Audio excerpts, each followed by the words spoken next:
انبیاء کرام علیہ السلام کی جو وراثت کا مسئلہ ہے یہ بھی ایک بہت سیریس ایشو ہوا، جس کی وجہ سے یہ ایشو پیش آیا جاگیر فدق والا، اور سیدہ فاطمہ الزہرا سلام اللہ علیہ کی ناراضگی بھی اسی سے ایفیلیٹڈ ہے، اسٹارٹ یہاں سے ہوا۔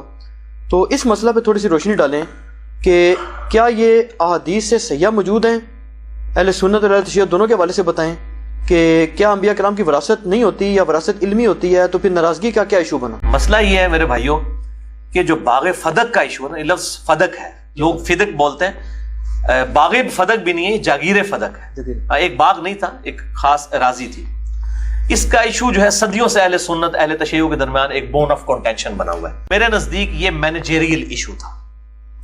اگر حضرت ابوبکر الصدیق رضی اللہ تعالیٰ عنہ نے اپنے پاس اس کو رکھا اس بنیاد پہ کہ نبی صلی اللہ علیہ وسلم کے بہاف پہ میں اب خلیفہ ہوں، مجھے امت نے چنا ہے، تو آپ صلی اللہ علیہ وآلہ وسلم کی جگہ میں مینجمنٹ کروں گا، باقی اس کے جو معاملات ہیں وہ اہل بیت کو ہی جاتے تھے، ٹھیک ہے، تو یہ ان کا موقف بالکل ٹھیک تھا۔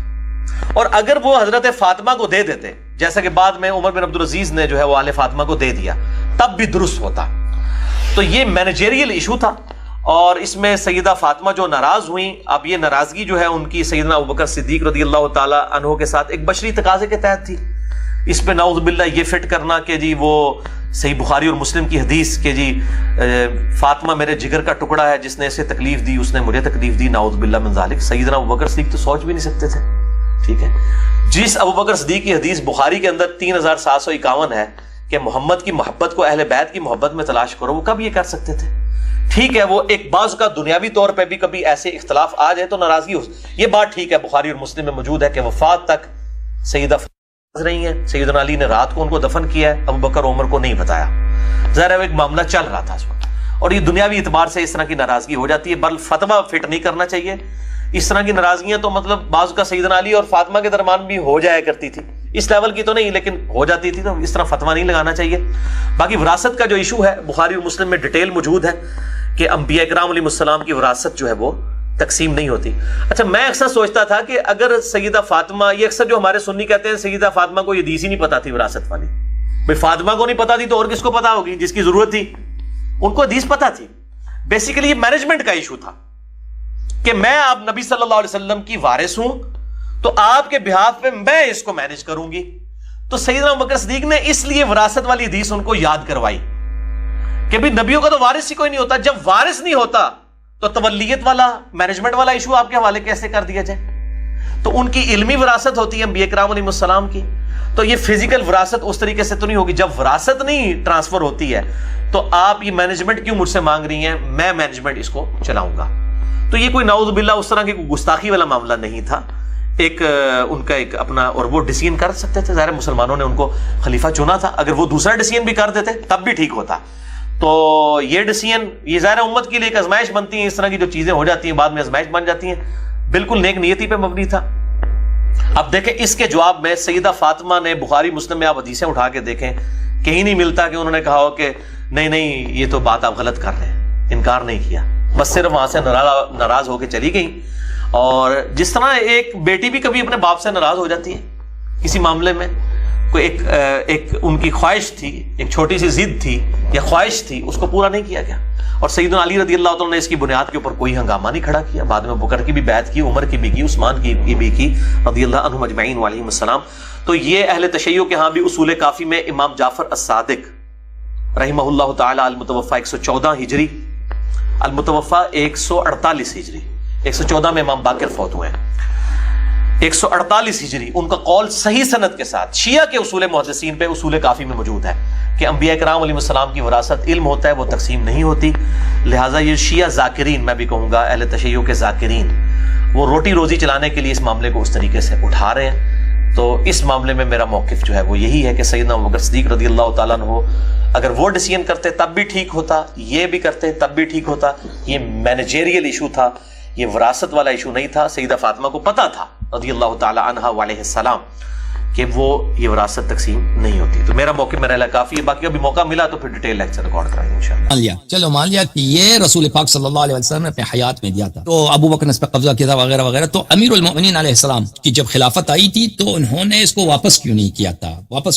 اس کا جواب کیا؟ اور یہ عمدہ ان کے پاس یہی دلیل ہے. ان کے پاس دلیل کچھ بھی نہیں ہے نا ہمارے مخالفین کے پاس. عمدہ ان کے پاس جو اہم دلیل ہے کہ انہوں نے اس کو واپس کیوں نہیں کرایا. اس کا جواب میرے پاس بہت سارے ہیں. ایک جواب اس کا یہ ہے، یہ کتاب ہے صحیح بخاری، چاپ دار احیاء التراث العربی. یہ کتاب چھپی ہے سنہ 2001 میں. اس کتاب میں آپ کو لے کے چلتے ہیں صفحہ نمبر، بلکہ بخاری یہ دکھا دیتے ہیں نا، بخاری تو یہ کاغذ والی بخاری دکھا دیتے ہیں تاکہ آپ بالکل آپ کی طبیعت جو ہے نا، آپ کے ذہن کے شبہات صاف ہو جائیں اور آپ خوش ہو جائیں، ہم سے راضی ہو جائیں کہ چلیں شیعوں کی کتاب نہیں دکھا رہے، ہم آپ کی کتاب دکھا رہے ہیں. وہ بخاری آپ کی کتاب ہے یا ہماری کتاب ہے؟ بتاؤ محسن بھائی. قرآن پر آپ تو قرآن کے بارے سے بھی اعتراض کرتے ہیں، آپ تو کہتے ہیں قرآن بھی ہمارا نہیں ہے. بھائی قرآن کا جو اعتراض کرتا ہے وہ کافر ہے. اچھا آپ مجھے بتائیں بخاری آپ کی کتاب ہے یا شیعوں کی کتاب ہے؟ آپ بھی مانتے ہیں، اس لیے آپ ان سے جواب دیتے ہیں سب کو. ہم نہیں مانتے ہیں، آپ مانتے ہیں نا، اس لیے جواب دیتے ہیں. بخاری دیکھا یہ کتاب ہے کون سی؟ بخاری، صحیح بخاری. یہ کہتے ہیں نا بخاری، آپ نے کسی دیکھیں آپ نے اپنے اساتید سے سنا ہے قرآن کے بعد سب سے صحیح کتاب بخاری ہے؟ آپ لوگ کہتے ہو نا جی جی. اصح الکتب، سب سے قرآن کے بعد سب سے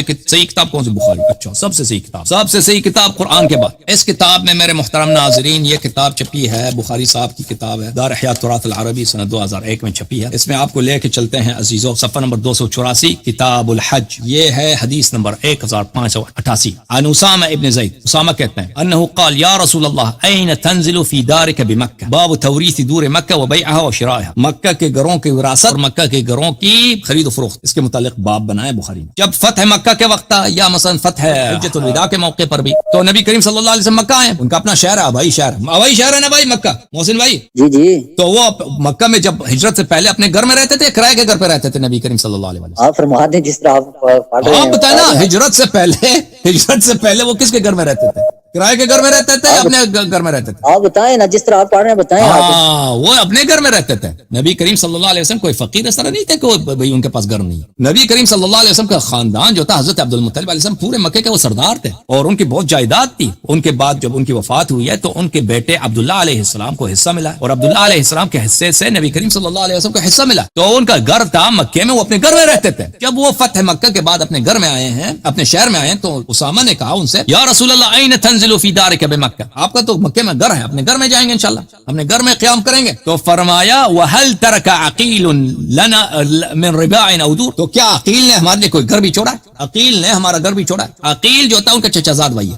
نبی اس روایت سے یہ پتہ چلتا ہے، ان کے مخالفین کی روایت ہے، یہ تو بنی ہاشم کی وجہ سے بھی شان نہیں مانتے کہ جب نبی کریم صلی اللہ علیہ وسلم چلے گئے مکے سے ہجرت کر گئے تو ان کے گھر جو ہے عقیل نے قبضہ کیا، اس کو بیچ دیا، پیسے اپنے جیب میں ڈال دیا. تو انہوں نے کہا کہ بھئی عقیل نے ہمارے لیے کوئی گھر کوئی جائیداد تو چھوڑا ہی نہیں. دیکھیں اگر یہ چیز میری جائیداد ہے نا، یہ چیز میری جائیداد ہے، کوئی شخص اس پر ناجائز قبضہ کرتا ہے، اس کو بیچ دیتا ہے، یہ میری جائیداد ہے، وہ بیع ہی باطل، وہ بیع باطل ہے، وہ فروخت باطل ہے. ایک گھر ہے، میرا حصہ ہے، میرا ہے. اب کوئی شخص اس پہ ناجائز قبضہ کر کے پھر اس کو بیچ دیتا ہے تو یہ میری ملکیت ہے. یہ گھر، وہ گھر جو ہے جس نے بیچا ہے وہ جانے، وہ مشتری جانے، گھر میری ملکیت. میں دونوں کو نکال دیتا ہوں قانون کے زور سے، ٹھیک ہے نا، شریعت میں بھی ہے. وہ گھر میرا ہے، وہ فروخت ہوا ہی نہیں. تو نبی کریم صلی اللہ علیہ وسلم کے گھر پہ جو ناجائز قبضہ ہوا ہے وہ بیچا گیا ہے، یہ پورا معاملہ ہی باطل ہے. تو وہ کر سکتے ہیں کہ اپنا گھر واپس لے لیں، نہیں لیتے واپس اپنا. تو پھر کیا ہوا؟ پھر یہ ہوا کہ انہوں نے فرمایا یہ ہے وَكَانَ عَقِيلٌ وَرِثَ أَبَا طَالِبٍ وَهُوَ وَطَالِبٌ وَلَمْ يَرِثْهُ جَعْفَرٌ وَلَا عَلِيٌّ رَضِيَ اللَّهُ تَعَالَى عَنْهُمَا لِأَنَّهُمَا كَانَا مُسْلِمَيْنِ وَكَانَ عَلِيٌّ عقیل و طالب کافرین فکان عمر یقول لا يرث المؤمن الکافر.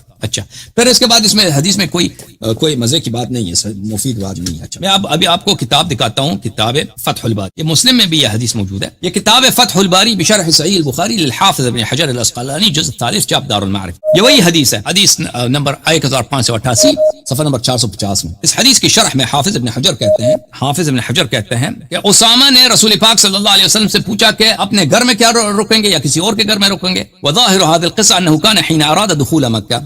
اس قصے سے اچھا معاف کیجیے گا، میں ظاہر هذا القصہ، اس قصے سے پتہ چلتا ہے، اس کہانی سے پتہ چلتا ہے کہ یہ جب نبی کریم صلی اللہ علیہ وسلم مکہ داخل ہونا چاہ رہے تھے اس وقت یہ واضح آیا. پھر فرماتے ہیں کہ نبی کریم صلی اللہ علیہ وسلم نے جب کہا ہے کہ عقیل نے ہمارے لیے کوئی گھر نہیں چھوڑا ہے، هل ترك لنا من رباع او دور ان الدار التي اشار اليها كانت دار هاشم بن عبد مناف. یہ گھر جو نبی کریم صلی اللہ علیہ وسلم کا ذاتی ملکیت تھا یہ ہاشم کا تھا، ان کا جد ہاشم جناب ہاشم علیہ السلام. پھر عبد المطلب کے عرص میں چلا گیا. پھر انہوں نے اپنے بیٹوں کو کے درمیان میں اپنی زندگی میں تقسیم کیا. جب وہ عمر کی بڑھ گئی نا تو انہوں نے اپنی زندگی زندگی میں تقسیم کیا تھا. اور پھر حضرت عبداللہ علیہ السلام کی وفات ہوئی ہے تو حضرت رسول صلی اللہ علیہ وسلم کو اپنے والد کے ترکے سے یہ ان کے میراث سے یہ ملی ہے. محصل هذا ان النبي لما هاجر صلی اللہ علیہ وسلم استولى عقیل وطالب على الدار كلها. اس قصے کی کہانی یہ ہے کہ عقیل اور طالب نے انہوں نے گھر پہ قبضہ کیا اور گھر کو بھیج دیا. خلاصہ کلام یہ ہے کہ نبی کریم صلی اللہ علیہ وسلم کی جائیداد ہے مکے میں, وہ واپس کیوں نہیں لے؟ اگر انہوں نے واپس نہیں لی ہے فتح مکہ کے وقت, اگر کوئی شخص کہتا ہے ان کا ذاتی مکان نہیں تھا, وہ چوری کا مکان تھا, تو وہ خود کافر ہے کہ انہوں نے نبی کو غاصب بنا لیا.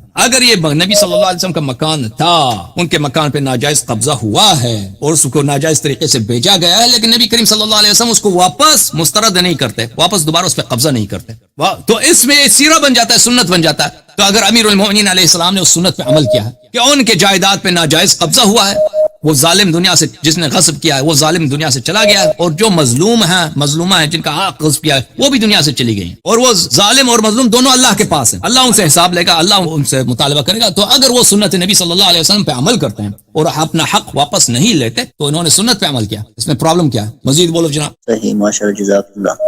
محمد محسن بھائی اور حکم کریں.